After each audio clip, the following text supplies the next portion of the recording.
Reportagem especial. Hoje apresentamos a última reportagem da série sobre trabalho internacional. Vamos falar sobre brasileiros que trabalham em navios estrangeiros. Acompanhe com a repórter Larice de Paula.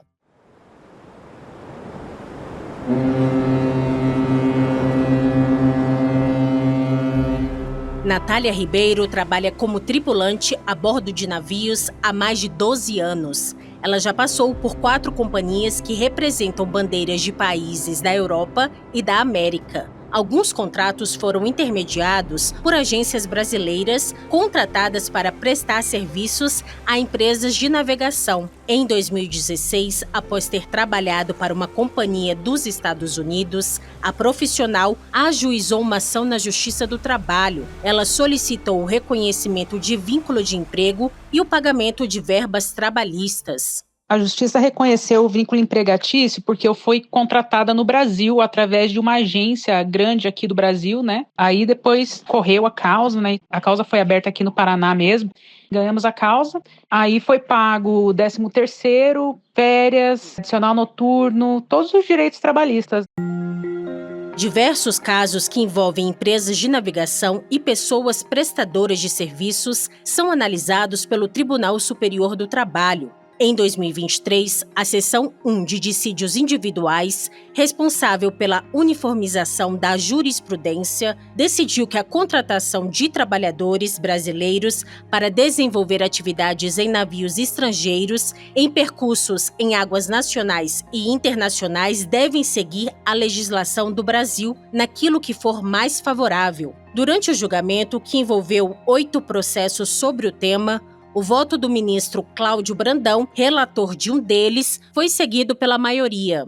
Não é possível a existência de trabalhadores que executam atividades no mesmo local estarem submetidos à legislação diferente. Isso geraria um certo caos na gestão empresarial e, consequentemente, tornaria inviável a exploração da atividade econômica. E digo isso, presidente, para enfatizar algo que tem sido muito comum em discussões deste tribunal, de um pensamento segundo o qual a repercussão econômica se sobreporia ao respeito aos direitos concernentes ao trabalhador. No artigo 3º, inciso 2º, aplicação da lei brasileira, quando mais favorável do que a lei territorial no conjunto de normas em relação a cada matéria, como expressamente nela se prevê, inclusive quanto ao que está no parágrafo único, aplicar a lei brasileira sobre Previdência Social, Fundo de Garantia e PIS/PASEP.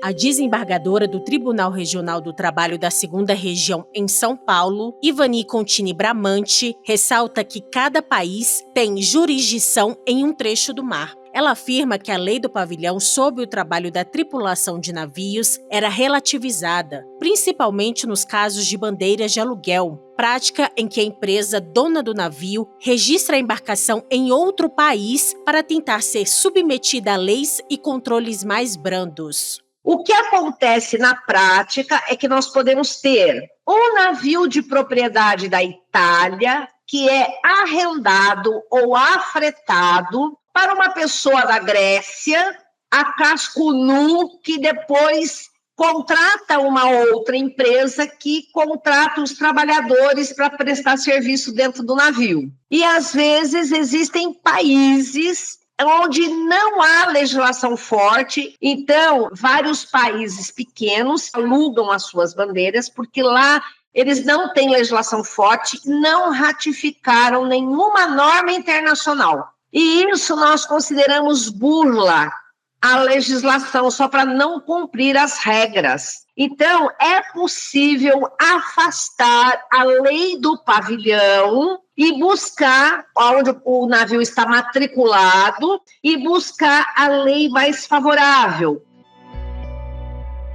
Foi o que aconteceu com a Natália Ribeiro, que apresentamos no início da reportagem. Os navios em que ela trabalhou não seguiam a legislação brasileira. Eu fui contratada através de uma agência especializada em trabalho a bordo aqui do Brasil. Eu assinei esse contrato, eu ainda estava no Brasil. Os benefícios que nós temos a bordo são a moradia, a alimentação e o salário. Só que a gente não tem 13º, a gente não tem fundo de garantia.